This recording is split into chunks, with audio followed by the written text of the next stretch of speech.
Hello everyone, कैसे हैं आप सब। आई होप आप बहुत अच्छे होंगे। लास्ट सेशन में हमने डिस्कस किया था डॉट प्रोडक्ट, जिसको हमने बोला था स्केलर प्रोडक्ट। उस पे बेस्ड कुछ क्वेश्चंस भी हमने लास्ट सेशन में किए थे। आई होप आप प्रैक्टिस कर रहे होंगे।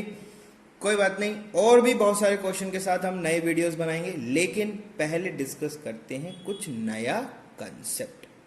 ठीक है, तो आज हम डिस्कस करने वाले हैं cross product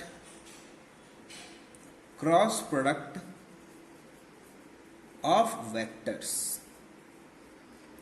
cross product of vectors, ठीक है। हमने डॉट प्रोडक्ट लास्ट सेशन में डिस्कस किया था, ठीक है। उसी तरह से हम लोग अगर बात करना चाहें तो डॉट प्रोडक्ट को हमने क्या बोला था, स्केलर। क्या बोला था उसको हमने, स्केलर प्रोडक्ट। उसी तरह से अगर आप चाहें तो बेटा जी इनको आप क्या बोल सकते हो, वेक्टर प्रोडक्ट। इनको आप क्या बोल सकते हो, इनको बोला जा सकता है वेक्टर प्रोडक्ट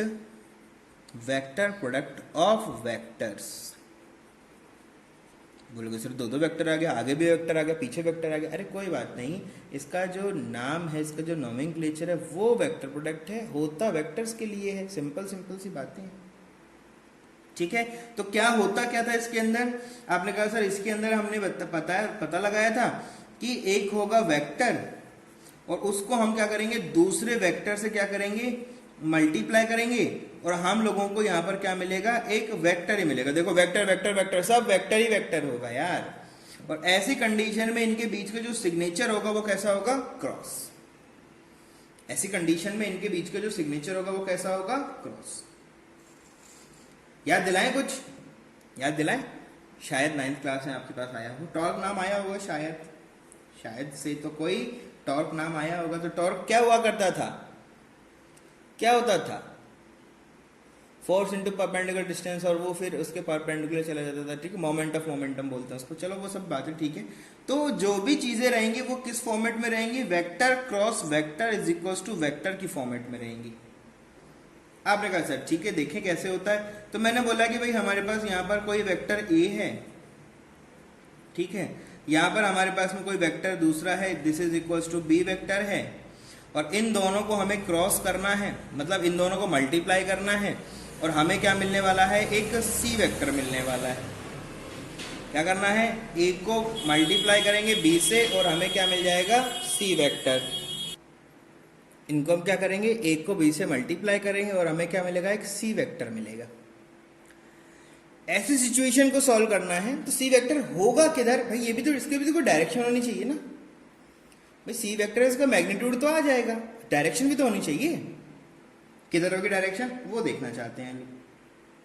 चलो देखें कैसे होगा। तो आपने कहा सर बहुत ही आसान सी बातें हैं, ठीक है, बहुत ही आसान सी बातें। ए और बी वेक्टर आपने कुछ लिया है उसको ले लीजिए यहाँ पर।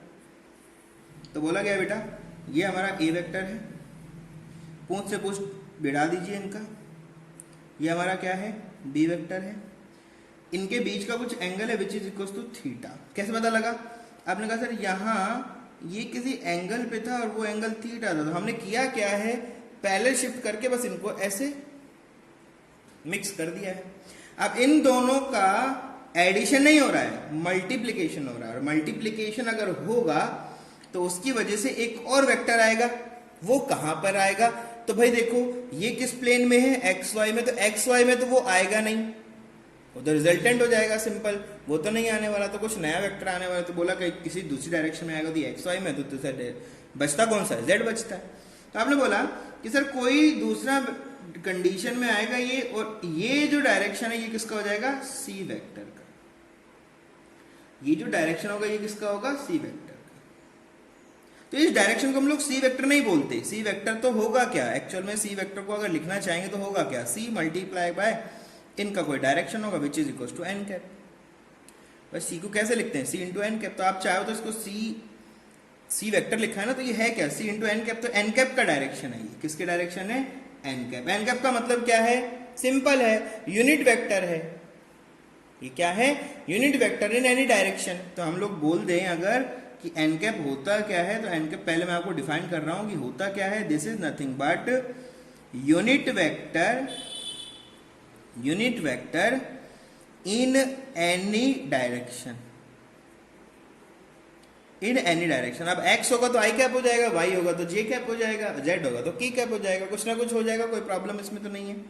अब बात आती है कि ये होगा कितना, तो आपसे बोला गया कि a vector cross b vector is always equals to mod of a multiply by mod of b multiply by sine of theta. देखो याद करो, डॉट प्रोडक्ट से तो क्या आता था कॉस थीटा, अभी क्या आ गया साइन थीटा।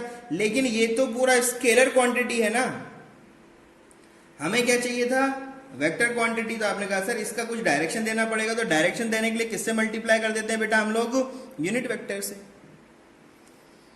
किससे मल्टीप्लाई कर देते हैं, यूनिट वेक्टर से। तो ए और बी को हमने मल्टीप्लाई किया, ये थीटा था, ये हमारा थीटा था, ये एंगल क्या था थीटा था, और अब हमने निकाल लिया एक डायरेक्शन। ये जो रिजल्ट ये जो आ रहा है ये रिजल्टेंट ही है, किनका, इन दोनों के प्रोडक्ट का रिजल्टेंट है, सी वेक्टर है, जिसका डायरेक्शन क्या है एन कैप है,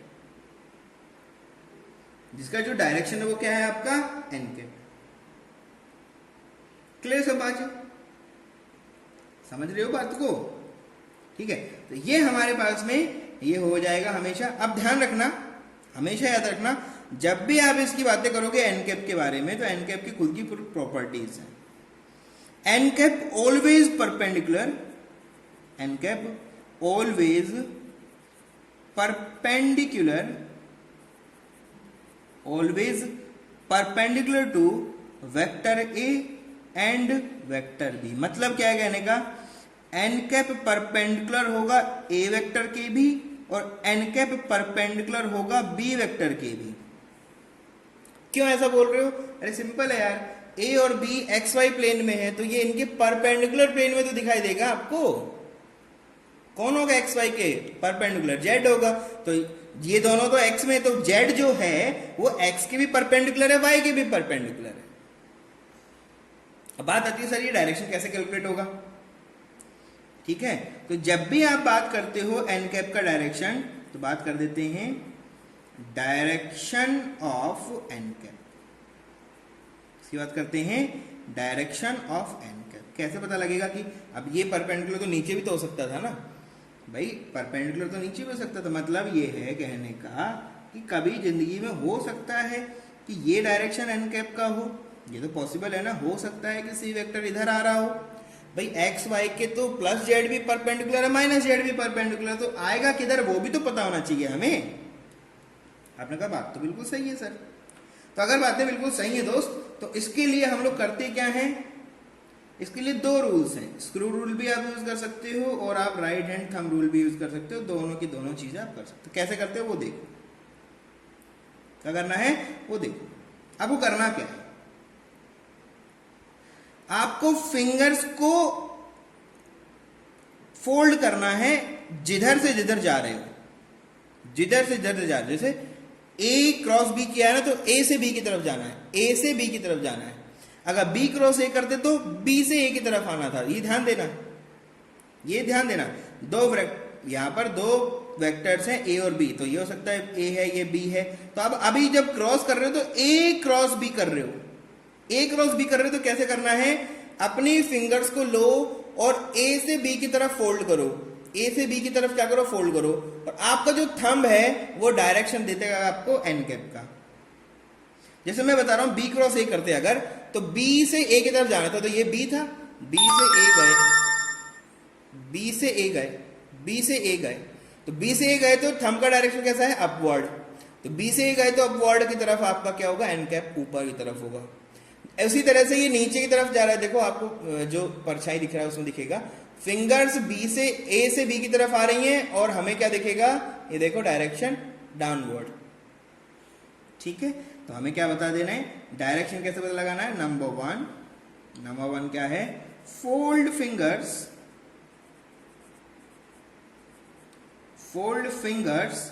along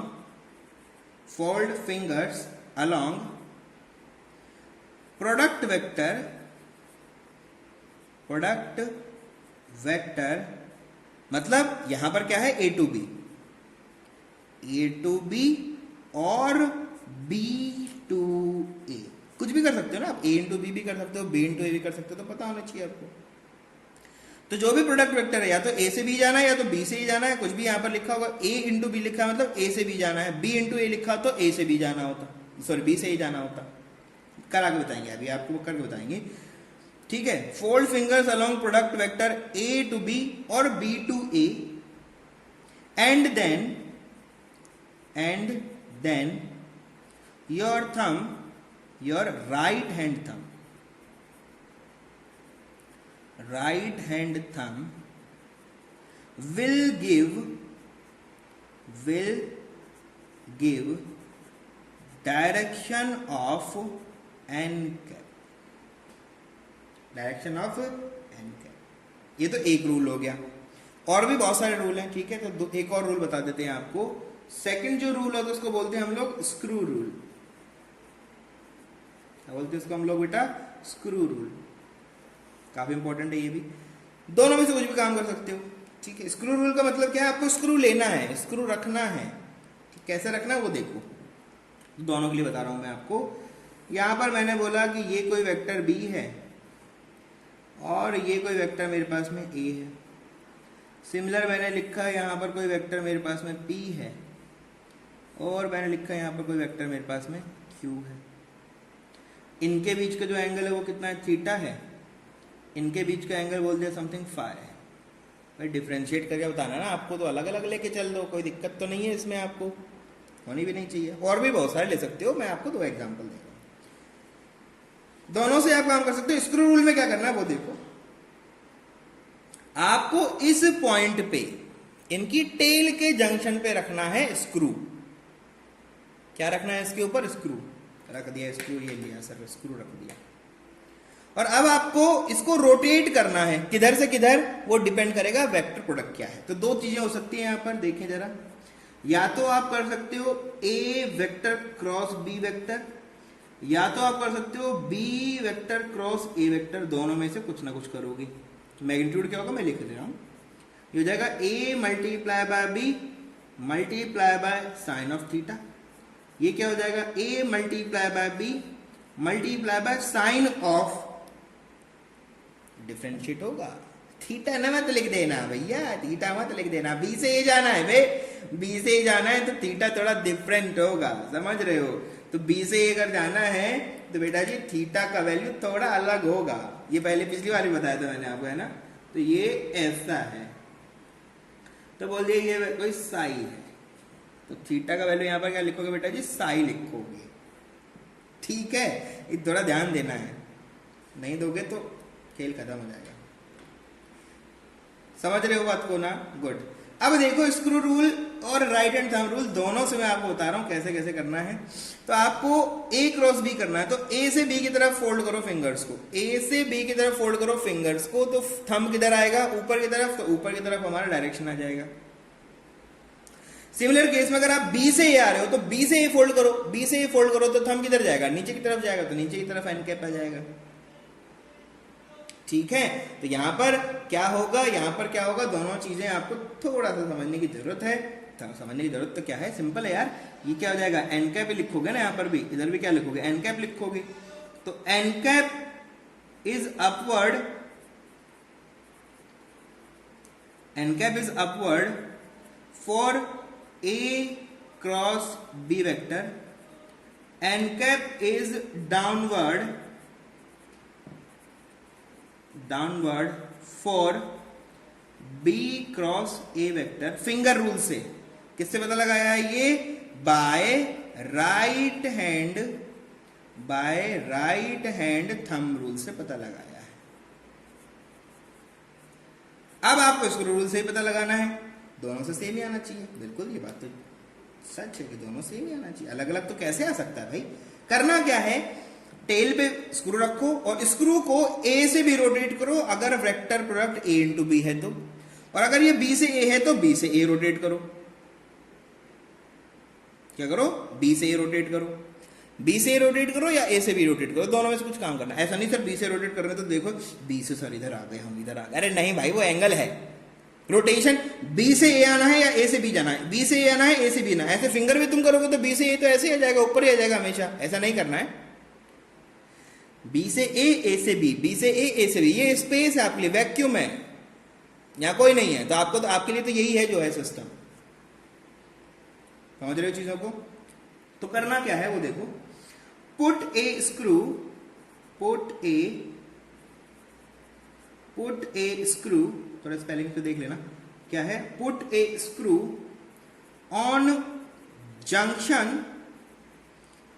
junction of vector A and vector B,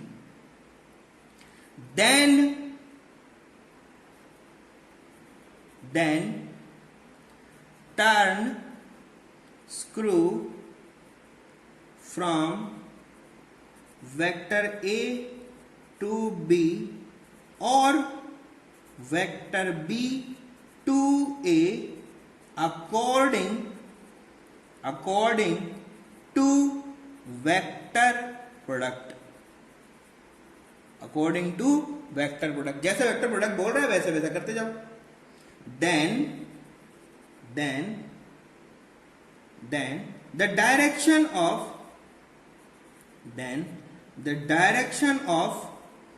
screw motion will give direction of n cap।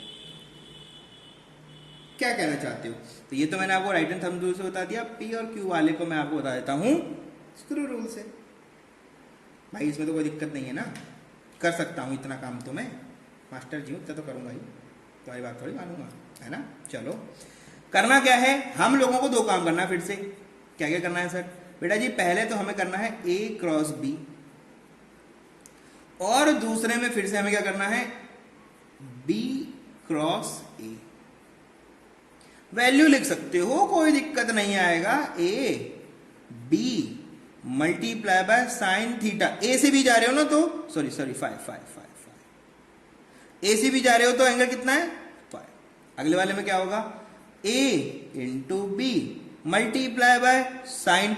अब आप कहोगे सर अभी तो आप कह रहे थे इधर से इधर ही चलना है, इधर से इधर ही चलना है, ठीक है इधर से इधर ही चलना है तो ये तो फाई ले लो। नहीं बेटा, जब आप ऐसे जाएंगे तो यहां से इतना ट्रेवल करना पड़ेगा, और इसको मैं बोल देता हूं दिस इज नथिंग, क्या बोले इसको, कितना एंगल बोले, चलो 180 माइनस ही बोल देते हैं, 180 माइनस 5 सॉरी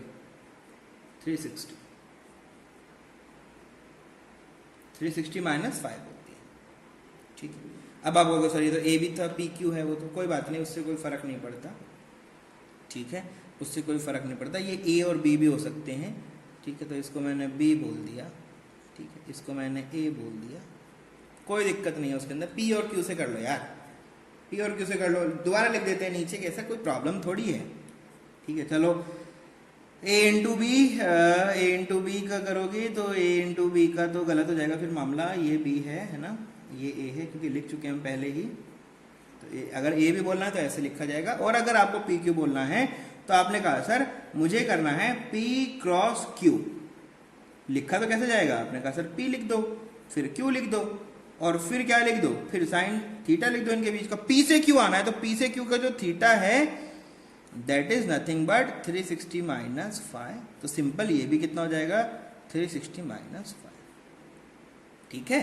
और ऐसे ही अगर आपको लिखना पड़ जाए तो आप लिख सकते हो Q vector cross P vector, तो ये भी कितना हो जाएगा, आपने कहा sir P multiply by Q multiply by sign multiply by P, Q से P का एंगल कितना है बेटा जी 5, कोई दिक्कत नहीं है। अब इनकी डायरेक्शन भी तो चाहिए आपको, इन सबकी डायरेक्शन भी चाहिए, तो इनकी डायरेक्शन क्या होगी एन कैप होगी, सबकी एन कैप ही होती है, एन कैप कुछ भी हो सकता है, हमें नहीं पता है, हम पता लगाएंगे, ठीक है। कैसे पता लगाएं, स्क्रू रूल से पता लगाना है।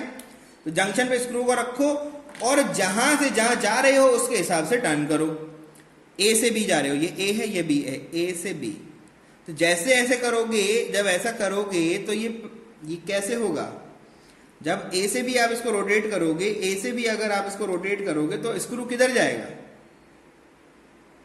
ए से भी रोटेट करोगे तो स्क्रू किधर जाएगा। बेटा कसना आता है स्क्रू को, ऐसे ऐसे ऐसे ऐसे देखो, ऐसे ऐसे रोटेट करते थे, नहीं दिख पा रहा है, नहीं दिख पा रहा, कोई बात नहीं, दिखा देते हैं, इधर दिखा देते हैं।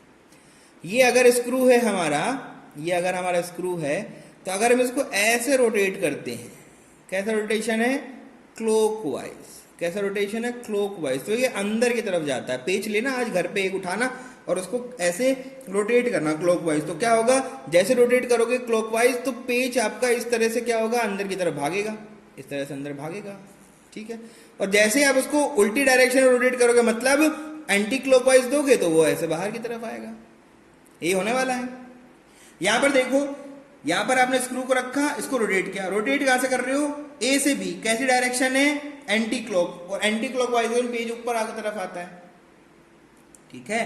तो आपने कहा सर ऐसे में N cap is upward, N cap is upward for, किसके लिए लिखे रहे हो, क्यू क्रॉस पी वेक्टर, ठीक है।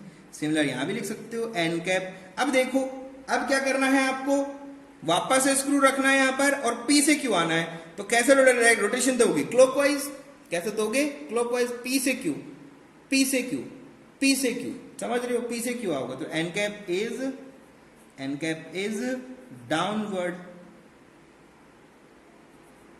कितना हो जाएगा, N cap is downward for, कहां से कहां पे आ गए थे, पी से क्यू की तरफ आए थे, कहां से कहां आ गए थे, पी से क्यू की तरफ आए थे, ठीक है। चलो छोटा सा प्रैक्टिस कर लेते हैं, और प्रैक्टिस कर लेते हैं, ठीक है। देखो हमें बहुत सारा कंसेप्ट है, समझना है, वही कब काम करना है, ठीक है। चलो बोला गया कि ये हमारे पास में कोई वेक्टर है एफ, और ये कोई वेक्टर है, ये है आर, क्या है, एफ वेक्टर है, आर वेक्टर है, इनके बीच का कुछ एंगल बोल दिया गया है, this is nothing but theta, कितना है, थीटा। क्वेश्चन बोला दो चीजें बताओ, क्या क्या बताएं सर, उसने बोला कि आप बताइए एफ क्रॉस आर वेक्टर करने पे क्या मिलेगा, और उसने आपसे कहा कि आप बताओ आर क्रॉस एफ वेक्टर करने पर आपको क्या मिलेगा, दोनों बताना है आपको। तो आपने कहा किससे बताएं सर, स्क्रू रूल से करो चाहे किससे भी करो, कोई फर्क नहीं पड़ता, ठीक है। पहले मैग्नीट्यूड लिख दो, मैग्नीट्यूड लिख के एन कैप लगा देंगे, कोई बात नहीं, एन कैप का वैल्यू पता लगाएंगे। तो आपने कहा सर ये हो जाएगा F multiply by R multiply by sine F से आर, एफ से आर का एंगल थीटा नहीं है, ध्यान रखना, ये एंगल है, कितना हो जाएगा बेटा, 360 माइनस थीटा, यहां पर लिखा तो यहां पर कितना हो जाएगा, आपने कहा सर फिर से वही F into R into sine R से एफ, आर से एफ का एंगल कितना हो जाएगा, थीटा। डायरेक्शन चाहिए तो डायरेक्शन कितना होगा, एन कैप, इनका डायरेक्शन भी कितना होगा, एन कैप, नहीं पता, पता लगाएंगे, पता लगाएंगे, कैसे लगाएं, राइट हैंड थंब रूल से। तो कैसे करें बेटा, कहां से कहां जा रहे हो उसी हिसाब से फिंगर को रोटेट करो, एफ से आर आ रहे हो, एफ से आर आ रहे हो तो अंगूठा नीचे बैठा हुआ है, अंगूठा नीचे चला गया मतलब डाउनवर्ड, क्या हो गया, आपने कहा sir N cap is equals to नीचे, नीचे नीचे जा रहे हो, नीचे जा रहे हो, नीचे मतलब माइनस जे कैप, कितना हो जाएगा, माइनस जे कैप। कोई प्रॉब्लम है इसमें, गधेड़ो नीचे की तरफ के कैप माइनस होगा, यही प्रॉब्लम है बस, परपेंडिकुलर होना चाहिए ना भाई दोनों के। तो इधर ऊपर ये एक्स वाई प्लेन है तो ये एक्स है, ये वाई है, तो नीचे पेज में क्या होगा, जेड होगा ना, नीचे पेज में क्या होगा, जेड होगा, तो नीचे में माइनस होगा ऊपर में प्लस होगा, तो सिंपल है, इसे लिखोगे, क्या लिख दिया आपने, डाउन,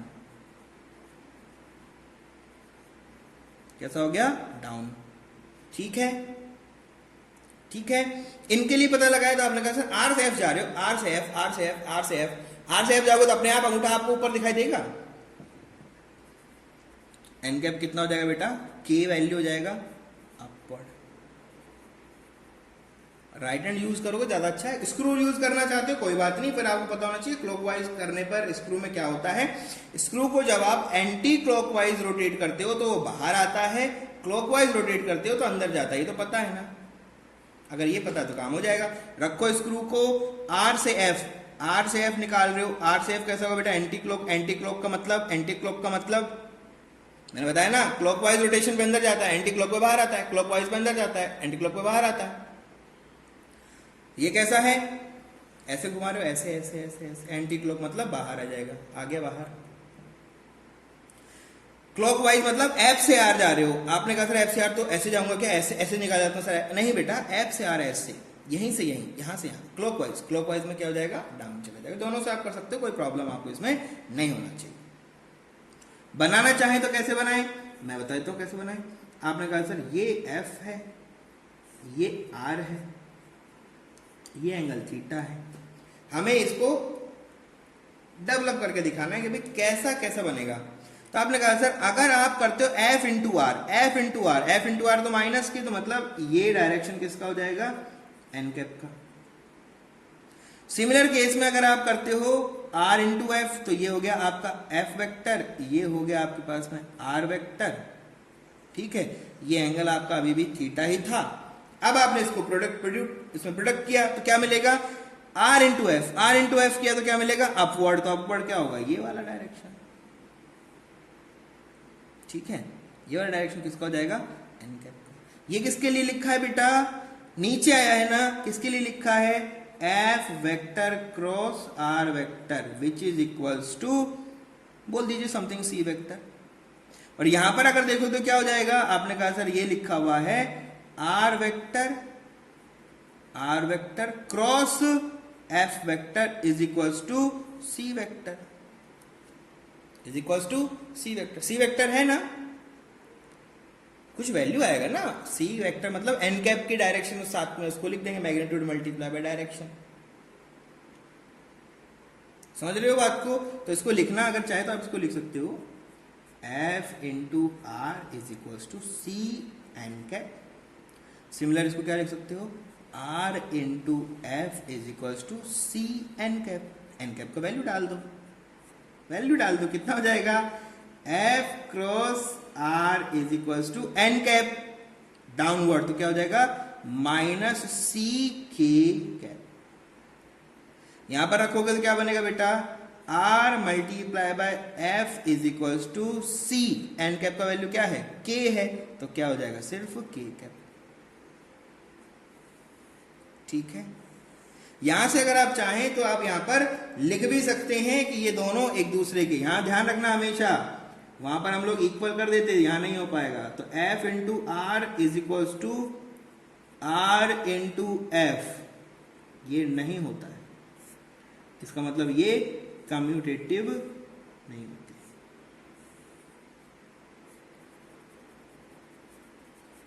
कम्यूलेटिव नहीं होते, not cumulative,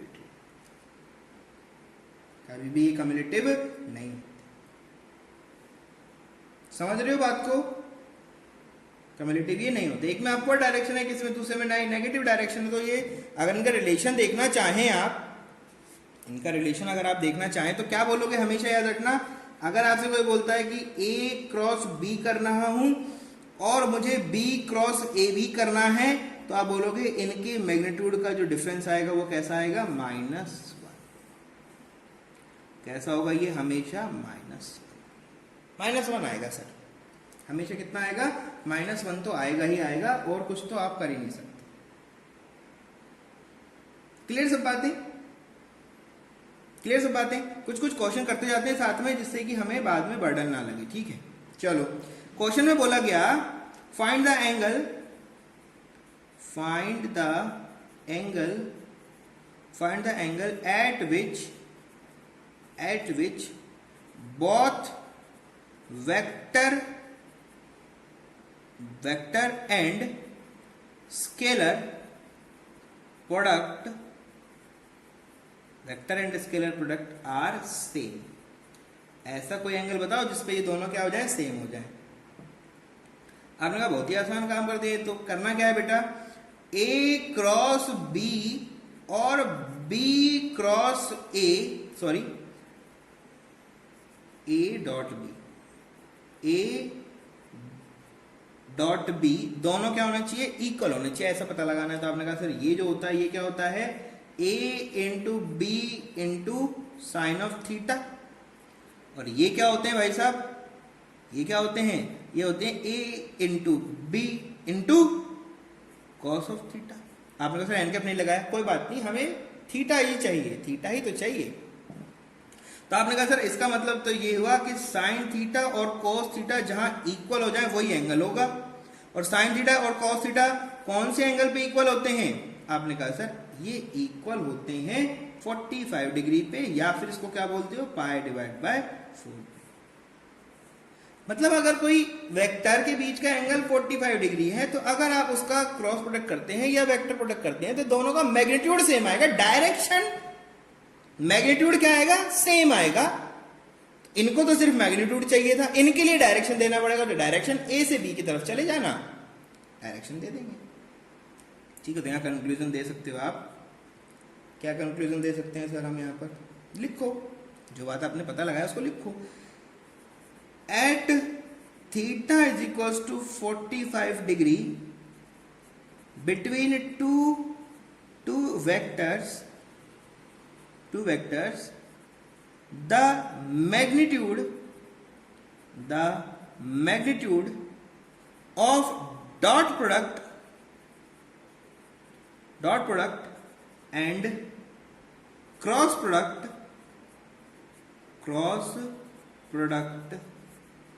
will be same। तो ये आपने कंक्लूजन पता लगा लिया है, बहुत इंपॉर्टेंट बात आपने पता लगाई। मतलब क्या है कहने का, अगर आपके पास में ये कोई एक वेक्टर है, ए वेक्टर है, यहां पर आपके पास में अगर कोई बी वेक्टर है, और इनके बीच का एंगल कितना है, 45 डिग्री है, तो अगर आपको चाहिए ए डॉट बी, तो उसका वैल्यू जो होगा वो मान लिया समथिंग होगा सी, भाई स्केलर होता है ना। तो अगर आपको देखना है तो बेटा जी, अगर आपको ए क्रॉस बी करना है तो उसका वैल्यू भी सी आएगा, बस डायरेक्शन आ जाएगा। क्या आ जाएगा? डायरेक्शन आएगा, सेम वैल्यू आएगा। ठीक है, वैल्यू क्या आएगा? सेम आएगा। डॉट प्रोडक्ट करो, क्रॉस प्रोडक्ट करो, कोई फर्क नहीं पड़ेगा। अगर एंगल 45 है तो बस हमें देखना क्या पड़ेगा, डायरेक्शन। तो डायरेक्शन देखने के लिए क्रॉस प्रोडक्ट को, मैग्नीट्यूड दोनों का क्या होगा, सेम मैग्नीट्यूड, ऐसा हमने पता लगा लिया है। क्लियर सब बातें? बढ़िया। छोटी छोटी चीजें देखो, इनको करते रहोगे तो काम होता रहेगा। ठीक है, अब आपने कहा और क्या कर सकते हो, तो हमने पता लगा लिया कम्युलेटिव तो है नहीं, और बढ़िया बढ़िया क्वेश्चन सामने आ जाएंगे। अब तो देखो कंसेप्ट इतना ही होता है, इससे ज्यादा कुछ नहीं होता है। यूनिट वेक्टर और बताएंगे आपको, फिर समझ में आएगा आपको, धीरे धीरे समझ जाओगे चीजों को, ऐसा कोई दिक्कत नहीं होगी आपको, कोई प्रॉब्लम इसमें नहीं होगा, टेंशन मत लो। ठीक है, टेंशन मत लो। चलो बढ़िया, कैसे करना है? आपको क्वेश्चन दिया गया कि A vector cross B vector करो, कितना होगा ये? तो ये ऐसा नहीं कि 5 into 3 मल्टीप्लाई बाय 4 लिखा हुआ, नहीं, वेक्टर्स का है, वेक्टर्स का खेल है। समझ रहे हो? समझ पा रहे हो चीजों को? गुड। तो सबसे पहले तो मैंने आपको बताया, देखो डॉट प्रोडक्ट करना है, तो डॉट का मतलब क्या होता है, डॉट, फिर अंदर क्या है, क्रॉस, अंदर क्या है, क्रॉस, अंदर क्या है, क्रॉस। कैसे पता लगाएं? आपने कहा सर देखो इसको लिखना अगर चाहें तो ये कुछ डॉट प्रोडक्ट का सॉल्यूशन कर दो, इसमें कुछ डॉट प्रोडक्ट का सॉल्यूशन कर दो। ठीक है, कैसे कर दें? तो आपने कहा सर देखिए ये लिखा हुआ है A vector dot A vector cross B vector, इसका वैल्यू हमें पता लगाना था। ठीक है, इनका वैल्यू हमें पता लगाना था, तो कैसे करें वो देखें। तो आपने कहा सर इसको लिख सकते हैं mod of A multiply by A into B का mod multiply by cos of theta, multiply by क्या हो, कॉस ऑफ थीटा।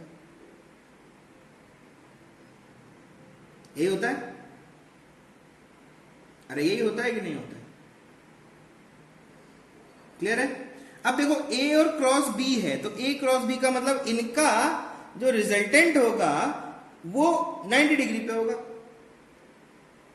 इनका जो रिजल्टेंट होगा वो 90 डिग्री पे होगा, और उससे इनको क्या करना है, आपको डॉट प्रोडक्ट करना है। तो एंगल कितना हो गया, समझो चीजों को, क्या कहना चाहता है, ये जो कहना चाहता है ये है कि पहले तो आप इसको सोल्व करें, फिर इसको सोल्व कर, ब्रैकेट पहले सोल्व करोगे ना, तो a इंटू बी को जब आप सोल्व करोगे तो इनका जो रिजल्टेंट होगा वो कहां पर आएगा, परपेंडिकुलर में। तो आपने बोल दिया, मान लिया कि a मल्टीप्लाई बाय बी का जो रिजल्टेंट आएगा वो आएगा c वेक्टर, और वो होगा परपेंडिकुलर। मतलब क्या है, c vector is perpendicular to a होगा और c vector perpendicular to b होगा। और जब ये होगा तो उसके बाद a और c का आप क्या करोगे, डॉट प्रोडक्ट करोगे। तो इसका मतलब कैसे लिखोगे, आप लिखोगे a into C multiply by cos of theta, ये तो लिखोगे। तो अब बताओ जरा इन दोनों के बीच में एंगल कितना है, भैया ये a है ये c है, एंगल कितना है, आपने कहा सर थीटा का वैल्यू तो 90 डिग्री है। पुट कर दो दोस्त, थीटा का वैल्यू 90 डिग्री है, और 90 डिग्री अगर है तो क्या लिखोगे, आपने कहा sir a cross a into a cross b is equal to 0। भाई cos 90 डिग्री कितना हो जाएगा, 0। तो इसका पूरा मैग्नीट्यूड ये 0 आ गया, तो आपने लिख दिया कि ठीक है, अगर ऐसा हुआ है तो आप बोलोगे a vector dot a vector cross b vector is equal to value कितना होगा, 0। यहां से पता लगाया हमने इसको, यहां से पता लगाया, नहीं समझ पा रहे, दोबारा कर देते हैं। देखो ये है आपका b वेक्टर, ये है आपका a वेक्टर, इन दोनों के बीच का एंगल मान लिया समथिंग कोई थीटा है, थीटा है। अब इन दोनों का जब क्रॉस प्रोडक्ट करोगे तो क्या मिलेगा, a into B, a into B, इधर जा रहे हो ऊपर डायरेक्शन में, तो आपने कहा सर ये मिलेगा हम लोगों को इसका c वेक्टर। c वेक्टर और a के बीच का एंगल कितना है, 90 डिग्री। c वेक्टर और a के बीच का एंगल कितना है, 90 डिग्री। और ये जो चीज आपने लिखी है ये यही तो लिखा हुआ है, ये यही तो लिखा हुआ है। भाई ऐसे सोल्व करो ऐसे करो एक ही बात है ना, समझ रहे हो चीजों को। तो ये सब काम करते रहना पड़ेगा, समझ रहे हो क्या कहना चाहता है। अब देखो क्वेश्चन में बोला गया कि कोई a वेक्टर है और कोई b वेक्टर है, और उन दोनों का डॉट प्रोडक्ट का वैल्यू कितना है, 0। कोई a वेक्टर और c वेक्टर का डॉट प्रोडक्ट क्या है, 0। देन ठीक है, तो आपसे पूछा जा रहा है बताइए, then a vector is parallel to किसके पैरेलल है वो बताना। ऑप्शन दे देते हैं आपको हम, ए ऑप्शन है सी वेक्टर के पैरेलल है, बी ऑप्शन है बी वेक्टर के वो पैरेलल है, ठीक है। सी ऑप्शन में आपको दे दिया कि मान लो बी क्रॉस सी के पैरेलल है, और डी ऑप्शन में आपको पता लगा कि ये बी डॉट सी के पैरेलल है। आपको पता लगाना ये पैरेलल किसके है, आपको क्या पता लगाना है, ये पैरेलल किसके है। अब डॉट प्रोडक्ट 0 होने का मतलब क्या है, डॉट प्रोडक्ट 0 होने का मतलब क्या है, ये दोनों ऑर्थोगोनल है, ये दोनों 90 डिग्री पे, ये दोनों 90 डिग्री पे। मतलब क्या है, सिस्टम ये कहना चाहता है कि ये अगर हमारे ए और बी हैं तो ये बना बेटा जी ए वेक्टर, ये बना हमारा बी वेक्टर, वेक्टर लगा दो कोई दिक्कत नहीं है। इनके बीच का जो एंगल है वो है theta which is equal to 90 degree. इन दोनों का प्रोडक्ट ऐसा कुछ होगा तभी 0 होगा इन दोनों का वैल्यू। सिंपल सॉल्यूशन में क्या लिखोगे, A dot B is equal to 0। इसका मतलब क्या है, इसका मतलब है a into B into cos of theta का वैल्यू 0, कॉस ऑफ थीटा का वैल्यू 0। इसका मतलब है कॉस थीटा का वैल्यू कितना है, 0। इसका मतलब थीटा का वैल्यू कितना है, 90 डिग्री। यही तो है, इन दोनों के बीच का जो एंगल है वो कितना हो जाएगा, 90 डिग्री हो जाएगा। सिमिलर केस में ए और सी भी क्या है, सोचो, ए और सी भी क्या है, ए और सी भी तो 90 डिग्री पे हैं भाई। तो आपने कहा सर ए और सी भी 90 पे हैं, इसका मतलब क्या कहना चाहते हो? इसका मतलब क्या कहना चाहते हो? ए और सी भी 90 डिग्री पे हैं, ए और सी भी 90 डिग्री पे। तो आपने कहा सर जेड डायरेक्शन ऐसे ऐसे ऐसे ऐसे, भाई ए है ये बी आ गया, ए और सी का देखना है तो इधर तो नहीं बना सकते ना, प्लेन चेंज नहीं करना है ना हमको, तो प्लेन को चेंज नहीं करना है। तो आपने कहा सर पेज के अंदर जाता हुआ ये हमारा कोई सी वेक्टर है और इनके बीच का एंगल भी क्या है? 90 डिग्री है। भाई 3D में देखना पड़ेगा ना यार, 3D में देखना पड़ेगा। तो इनके बीच का जो एंगल है वो भी कितना है? 90 डिग्री। इनके बीच का एंगल भी क्या है? 90 डिग्री। तो ऐसे आपने पता लगाया कि A dot B equal to 0, इसका मतलब है उनके बीच का जो एंगल है वो भी क्या है? 90 डिग्री। अब देखो ए बी के भी, सॉरी सी है ये, ए सी के भी परपेंडिकुलर है, बी के भी परपेंडिकुलर है, इसका मतलब एक्स वाई जेड कोऑर्डिनेट बन गया ये। तो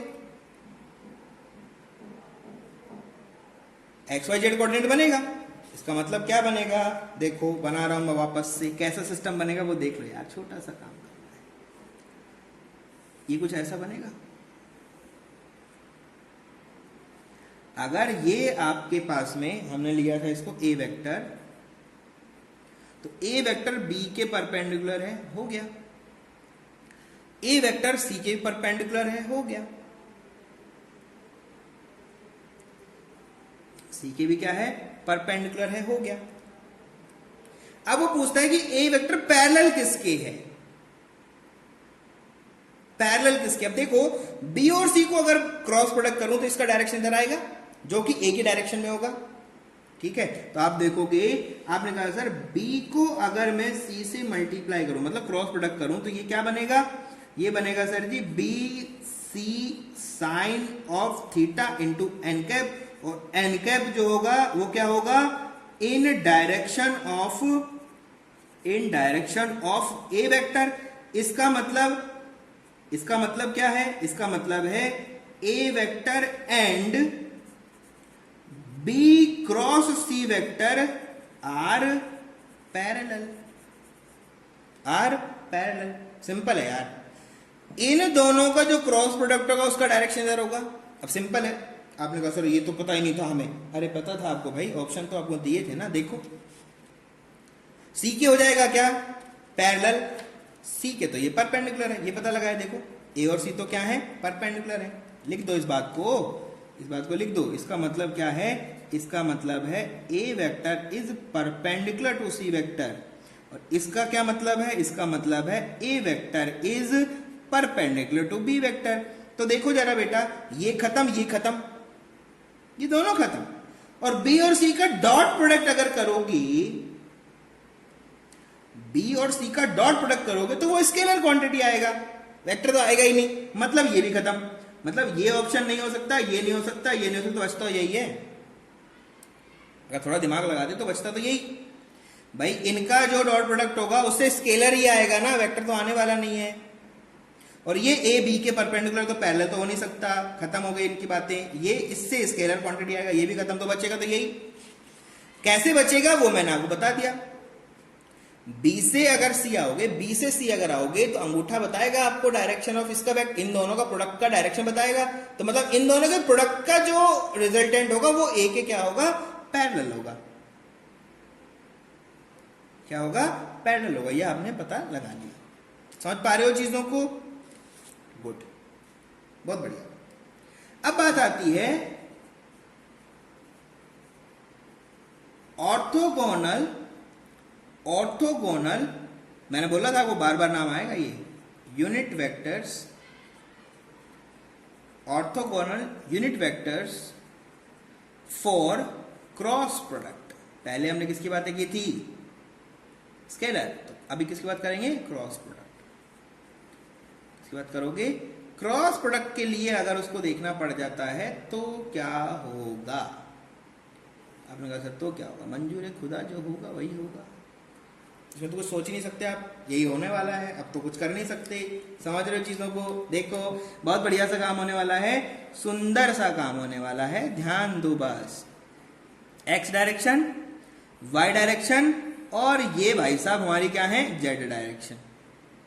क्या है, जेड डायरेक्शन, तीनों म्यूचुअली परपेंडिकुलर है, ये हमें पता है, म्यूचुअली क्या है, परपेंडिकुलर है। इन सब के खुद के एक छोटे छोटे यूनिट वेक्टर है, तो आपने कहा सर ये रहा आई कैप, इसी तरह से सर ये रहा हमारा जे कैप, और इस डायरेक्शन में जो है वो है हमारा के कैप। आपने बोल दिया I cap is perpendicular to J cap is perpendicular to K cap. हमने शुरू किया काम करना। नंबर 1 आपने कहा सर आई कैप को अगर आई कैप से क्रॉस कर दूं तो क्या मिलेगा, तो क्या मिलेगा, बोलो। आई कैप, अरे सर क्या मजा आ गया, बिल्कुल। मतलब कैसे लिखोगे बेटा, mode of I cap sine of theta. I cap के बीच का थीटा कितना है, 0 डिग्री, तो बेटा आई कैप इंटू आई कैप का वैल्यू कितना होगा, 0 डिग्री। कितना होगा, 0 डिग्री। सिमिलर अगर बोलोगे तो जे कैप क्रॉस जे कैप का वैल्यू कितना होगा, 0 डिग्री। सिमिलर बोलोगे बेटा तो के कैप इंटू के कैप का वैल्यू भी कितना होगा, 0 डिग्री। कितना होगा, 0 डिग्री। ठीक है। अब यहां मतलब क्या है इसका, इसका मतलब है parallel unit vectors. Parallel unit vectors for cross product. Cross product में ये क्या होंगे बेटा जी, ये होंगे आपके यूनिट वेक्टर्स पैरेलल होंगे। ये कहना चाहता है, छोटे इसको याद रखना जिंदगी भर, कभी क्रॉस का काम आ जाएगा ना, ये बहुत इंपॉर्टेंट है, भर भर के काम आने वाला है। अब आपने कहा सर चलो ठीक है, आपकी बात मान ली हमने, ये तो पैरेलल हो गया, इनका तो थीटा 0 हो गया, अब क्या होगा। मैंने कहा चलो करके देख लो। आपने कहा सर आई कैप को जे से मल्टीप्लाई कर दूं तो क्या होगा, मैंने कहा करो। तो आप लिखोगे mod of I cap mod of J cap multiply by sine of theta. I और जे हमेशा क्या होते हैं, आई जे के बीच का एंगल कितना हो जाएगा, 90 डिग्री। आपने कहा सर थीटा का वैल्यू 90 डिग्री आ गया, और थीटा का 90 डिग्री आ गया, तो आपने लिखा I cap cross J cap is equal to mod 1 sine 91 which is equal to 1। मतलब क्या हुआ, I cap into J cap का वैल्यू क्या होता है, 1। कितना होता है, 1। सिमिलर केसेस में अगर आप देखोगे बेटा तो जे कैप इंटू के कैप का वैल्यू भी क्या हो जाएगा, 1, और आपका के कैप इंटू आई कैप का वैल्यू भी क्या हो जाएगा, 1। क्या हो जाएगा, 1। समझ रहे हो बातों को, समझ रहे हो कि नहीं। ये तो मैग्नीट्यूड है, ये तो क्या है, मैग्नीट्यूड है। अभी तो क्या करना है, अभी तो डायरेक्शन भी चाहिए, अभी तो हमें डायरेक्शन भी चाहिए। तो डायरेक्शन के लिए क्या करते हो, आपने कहा था दिस इज ओनली मैग्नीट्यूड। क्या है, ये तो सिर्फ क्या है, मैग्नीट्यूड है, ये तो क्या है, मैग्नीट्यूड है। तो यहीं पर लिख देता हूं इस वाले को भी मैं, जिससे कि हम यहां पर अब इटरेशन करना चाहेंगे। ठीक है, जैसे लिखा हुआ है आई कैप इंटू जे कैप, इसका वैल्यू भी क्या है, 1। और इन सबके साथ कौन होगा, डायरेक्शन। इन सबके साथ में कौन होगा, इनका डायरेक्शन। भैया जी होता ही है ये तो सर जी, ये तो मैग्नीट्यूड निकाला था, यहाँ एन कैप लगाओगे तब ना वैल्यू आएगा जी। तो ये क्या आएगा, 1 एन कैप आएगा। तो 1 का मतलब तो मैग्नीट्यूड है, एन कैप का मतलब डायरेक्शन है। तो एन कैप क्या होगा, आई से जे, चलो आई से जे चले तो परपेंडिकुलर के, आई से जे चले तो परपेंडिकुलर के, वैल्यू कितना बनेगा बेटा, के से आई चले, के से आई चले तो जे, जे से के चले तो सॉरी, अरे जे से के चले तो आई, सॉरी मैं उसको आई जे समझ गया। तो ये हो जाएगा आपका के कैप। ठीक है, ये सिंपल क्या हो जाएगा आपका आई कैप। भाई जे से अब क्या आओगे, जे से क्या आओगे, जे से क्या आओगे, तो इनके परपेंडिकुलर चलोगे ना, ऐसे करोगे, ऐसे ऐसे फोल्ड करोगे, परपेंडिकुलर आई। के से आई जाओगे जे, आई से जे जाओगे के। समझ रहे हो? सबको याद कैसे रखें? बहुत आसान है। पहली बात तो ये याद रखो, ये क्या है?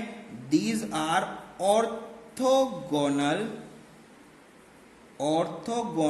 Unit vectors, orthogonal unit vectors for cross product, cross product के ऑर्थोगोनल यूनिट वेक्टर ये है। अब आपको दिखाते हैं घड़ी पढ़ना। घड़ी समझते हो? घड़ी नहीं समझते? घड़ी नहीं समझते?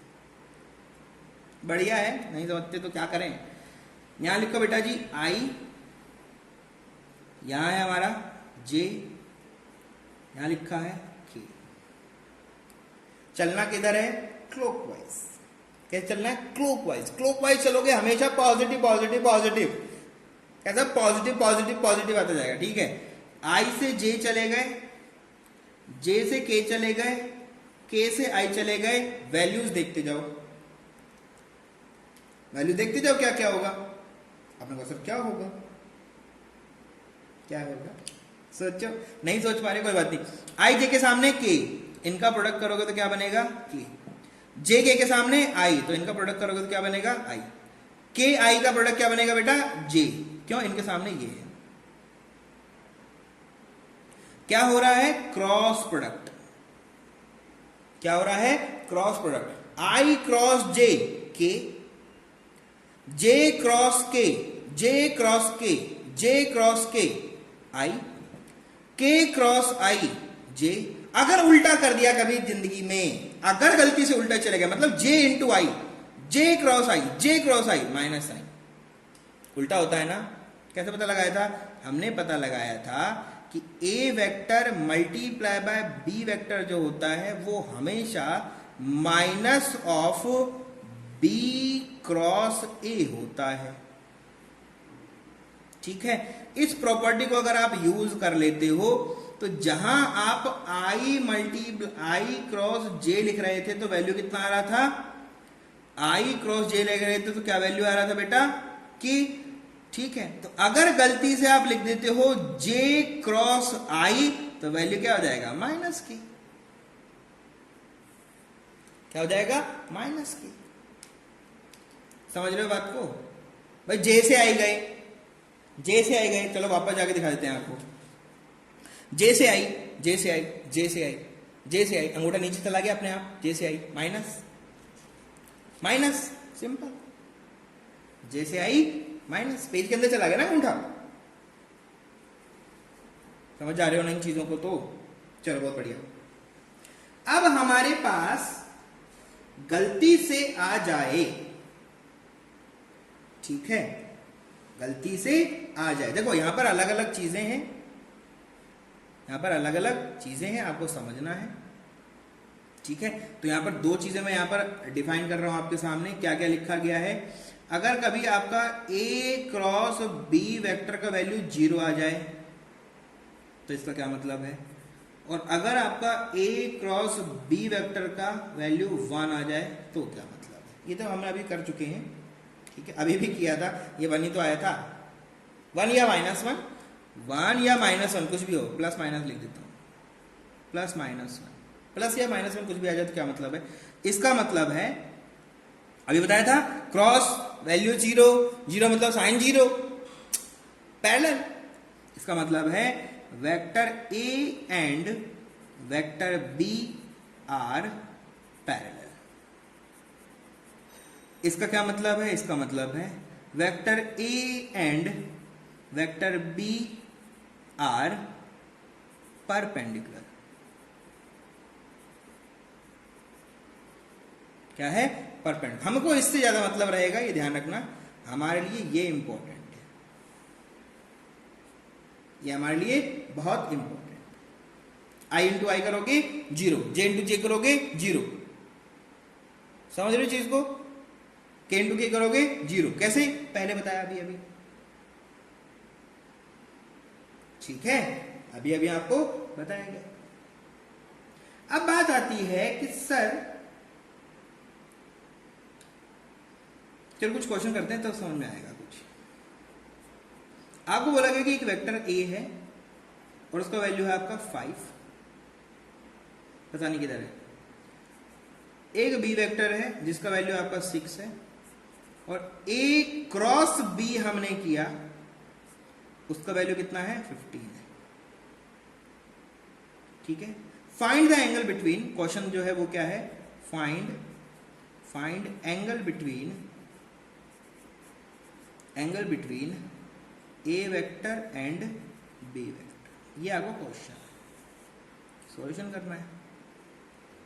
क्या करना है, सॉल्यूशन करना है। आपने कहा बहुत ही आसान है तो सर, बिल्कुल आसान तो है ही। आपने कहा देखो sir, A vector cross B vector जो होता है उसका वैल्यू होता है mod of A mod of B multiply by sine theta और होता है साथ में एन कैप। हमें सारी वैल्यूज दी हुई तो एन कैप का हमें जरूरत नहीं है। डायरेक्शन नहीं पूछा उसने हमसे, डायरेक्शन पूछा भी नहीं है। डायरेक्शन पूछता तो बता देते अपन, कोई प्रॉब्लम नहीं। ए क्रॉस बी का वैल्यू कितना है बेटा 15, ए का वैल्यू कितना दिया है 5, बी का वैल्यू कितना दिया है 6, मल्टीप्लाई पे कौन आ जाएगा साइन थीटा। तो बेटा जी sine theta is equal to कितना हो जाएगा 15 डिवाइड बाय 5 इंटू 6।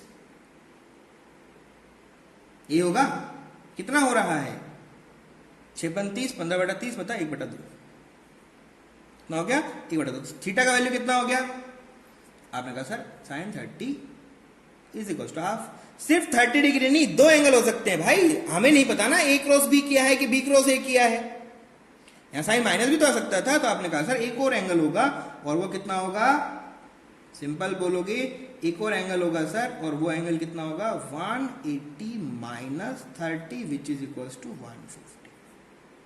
कितना होगा 150। भाई दो होंगे ना, समझ नहीं रहे हो। ए इधर भी तो हो सकता है उधर भी हो सकता है, हमें नहीं पता किस तरह से होगा, समझ रहे हो ना भाई। ए वेक्टर ऐसे भी हो सकता है इधर भी हो सकता है, तो दोनों के बीच का एंगल चाहिए था आपको।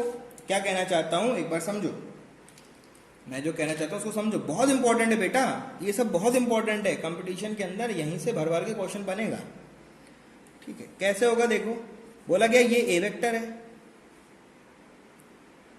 चलो इसको बी बोल दो है ना, ए ये बी वेक्टर है और ये हमारा ए वेक्टर है। अब इन दोनों को अरेंज करना है आपको, तो अरेंज कैसे करते हैं, टेल से टेल वाला अरेंजमेंट हम करते हैं, ये हमें पता है, ये हमें पता है, कोई प्रॉब्लम नहीं है। तो अब देखो दो तरह से अरेंजमेंट हो जाएगा ना भाई, या तो आप बोलोगे इसको ऐसा होगा तो ये एंगल आपका थीटा हो जाएगा, या फिर क्या हो सकता है, क्या ये नहीं हो सकता है क्या, ए वेक्टर इधर हो बी वेक्टर इधर हो, क्या ये एंगल फिर थीटा नहीं हो सकता है, ये एंगल कितना होगा फिर आपका 180 माइनस थीटा। तो ये अगर देखोगे तो ये वैल्यू कितना होगा, मैंने बोल दिया ये फाई है, कितना है फाई, तो फाई का वैल्यू कितना हो जाएगा। आपने कहा सर अगर इसको ऐसे देखा जाए, ये एंगल हमारा अगर थीटा था तो ये बन जाएगा हमारा 180 माइनस थीटा। तो सिमिलर केस में वहां पर हमारा थीटा का वैल्यू आया जरूर है 30 डिग्री, लेकिन 30 होगा कि नहीं होगा ये कंफर्म नहीं है। हो सकता है ए इधर हो तो 30 हो जाएगा, अगर ए अपोजिट साइड में हुआ, ए अपोजिट साइड में हुआ तो क्या करोगे, तब तो चाहिए ना भाई वैल्यू, तब तो वैल्यू चाहिए, तब तो वैल्यू चाहिए। तो थीटा का वैल्यू जब भी आप बात करोगे क्रॉस प्रोडक्ट में थीटा के दो वैल्यूज होंगे, ठीक है, 180 माइनस भी होगा और थीटा भी होगा। समझ रहे चीजों को ना, बढ़िया। तो ये छोटी छोटी चीजें हैं जिसके रेस्पेक्ट में हमको सारी की सारी कैलकुलेशन करनी होती हैं, ठीक है। काफी लंबा लेक्चर हमारे पास में अभी हो गया है, ठीक है। तो धीरे से इसको हम नेक्स्ट वाले टॉपिक में लेके जाते हैं, ठीक है। तो तब तक के लिए stay safe, stay blessed, thank you very much.